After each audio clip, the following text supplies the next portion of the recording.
సభకు వెళ్లైంది. కానీ అంతకంటే ముందే ప్రాజెక్టులపై పొలిటికల్ రణం రాజుకుంటోంది. భూదాన్ ఇళ్ల కూల్చివేత, రెవెన్యూ శాఖలో అవినీతి, 6 గ్యారంటీల అమలు కేంద్రంగా బీఆర్ఎస్ అస్త్రశస్త్రాలకు పదును పెడుతోంది. గ్రేటర్ విభజన కేంద్రంగా సర్కారుపై బీజేపీ సమర భేరి మోగించింది. మరి అధికార పక్షం వ్యూహమేంటి? కౌంటర్ అస్త్రం కాళేశ్వరమేనా? తెలంగాణ అసెంబ్లీ సమావేశాల ముంగిట్లో కాంగ్రెస్ సర్కార్ కాళేశ్వరంపై ఫోకస్ పెట్టింది.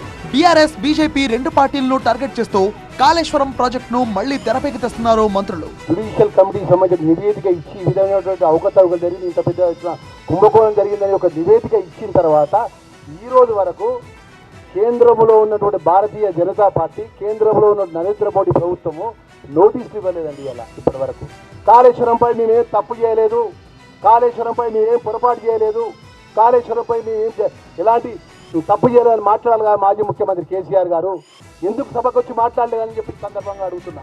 కాళేశ్వరం పేరిట బీఆర్ఎస్ తెలంగాణకు అప్పులు మిగిల్చింది. అవినీతిని తేల్చాల్సిన కేంద్రం విచారణ జరపడం లేదని విమర్శించారు మంత్రి పొన్నం ప్రభాకర్. 2019 నుంచి 23 వరకు వాళ్ళు కట్టినటువంటి రీపేమెంట్ 25 కోట్లు అయితే రేవంత్ రెడ్డి గారి నాయకత్వంలో ఏర్పడ్డ మా ప్రభుత్వం మొదటి సంవత్సరం 14 కోట్లు, 14,000 కోట్లు, రెండవ సంవత్సరం 34,000 కోట్లు పేమెంట్ చేసి ఈరోజు ఇప్పటికే దాదాపు 73,000 కోట్ల పేమెంట్ జరగడానికి ఈరోజు ఈ ప్రభుత్వం ఆర్థిక భారం మోస్తా ఉంది.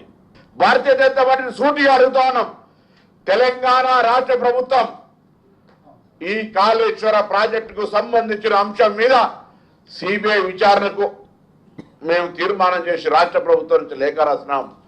తదుపరి చర్యలు మీ ఇద్దరు స్నేహితం కారణంగా ఆగిపోతున్న మాట వాస్తవం కాదా?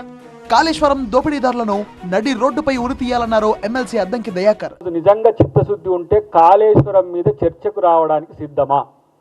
47,000 కోట్ల రూపాయలు వడ్డీ లేదురా నాయన. మిమ్మల్ని ఎవడు అడిగేది దిక్కు లేక ఈ పరిస్థితి తెచ్చింది తప్పితే ఎన్ని సంక్షేమ పథకాలు ఒక సంవత్సరానికి 50,000 కోట్ల రూపాయలు ఫ్రీ బీస్కు ఇవ్వచ్చు. బడ్జెట్లో 47,000 కోట్ల రూపాయలు వైట్ ఎలిఫెంట్కే చెల్లిస్తుంది ప్రభుత్వం.